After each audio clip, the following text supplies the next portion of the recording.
N'avez-vous jamais rêvé d'avoir un petit sous-marin pour vérifier votre safran, voir si l'ancre crochait bien ou tout simplement observer les poissons qui nagent autour du bateau? J'ai succombé à cette envie en achetant un drone sous-marin PowerRay et ce qui suit est un premier retour d'expérience. Bonjour, je suis Roland Nins et je suis sur mon bateau 6 mois par an. J'ai écrit une demi-douzaine de livres sur la navigation. Ce qui suit n'est pas un projet abouti, mais juste un premier retour d'expérience sur l'utilisation du drone PowerRay. Dans la version que j'ai acquise, le PowerRay Wizard se présente sous forme d'une valise de style Flycase contenant le drone et toute une série d'ustensiles et de périphériques. Le drone, qui pèse autour de 3 kg, ressemble à une raie. Il comporte 3 moteurs, des phares et une caméra.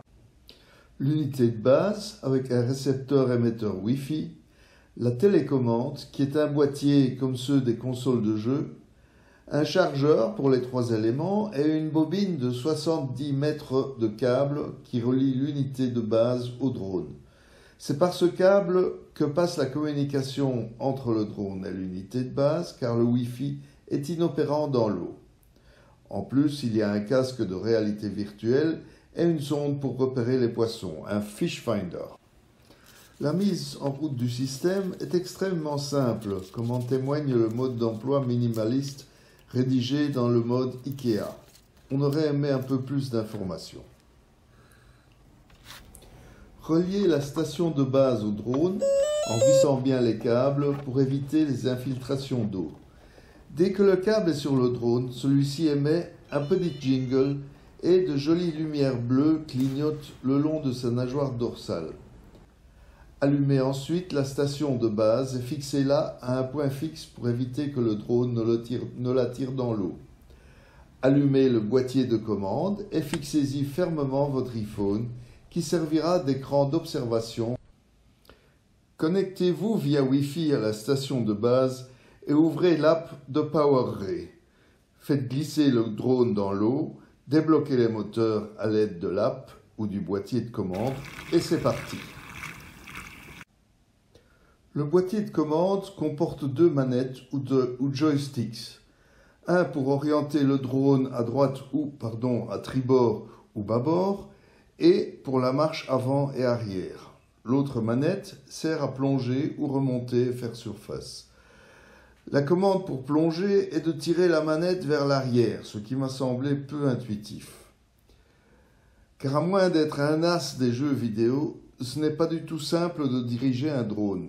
Donc, avant de le mettre à l'eau pour aller vérifier son mouillage, prévoyez quelques heures d'entraînement. D'abord en surface, pour le faire avancer droit, tourner, mais pas trop.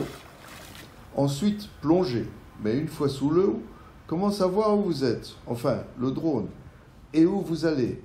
À partir d'une certaine profondeur, vous ne verrez plus le drone depuis la surface. Est-il parti à tribord, à bâbord, tout droit ou derrière vous? Il y a heureusement un petit bouton sur le boîtier qui donne l'ordre de faire surface. Lorsque le drone est en plongée, vous voyez sur l'écran de votre téléphone ce qu'il voit. Cela permet d'éviter de cogner dans les rochers ou de piquer dans le sable.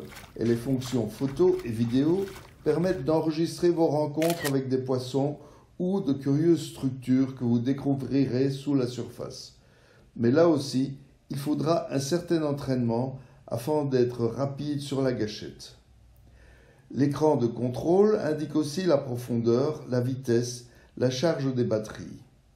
Veillez à ne pas approcher des 20 degrés, sinon le drone ne viendra plus vers vous par ses propres moyens. Enfin, avant d'aller vérifier ce mouillage, vous allez pouvoir bien vous amuser avec le PowerRay. Quelques avertissements.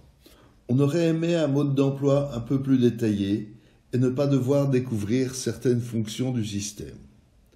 Deuxièmement, le service technique de PowerVision est mort, ou peut-être n'a-t-il jamais existé. Enfin, évitez le sable et le gravier fin qui peuvent endommager les hélices de votre drone. Alors, les roulettes de la magnifique valise de transport, de tout l'équipement, ont semble-t-il été recouvertes de chewing-gum qui se détache à la première utilisation. Enfin, les 70 mètres de câbles sont bien embêtants à rebobiner. Transférez-les sur un enrouleur de câbles électriques.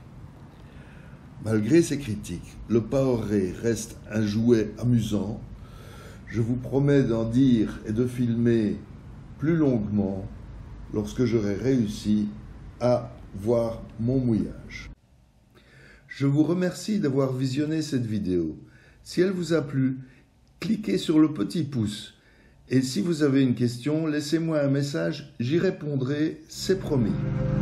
Je vous propose de visionner une autre vidéo qui pourrait vous intéresser ici. Et n'oubliez pas de vous abonner à ma chaîne YouTube.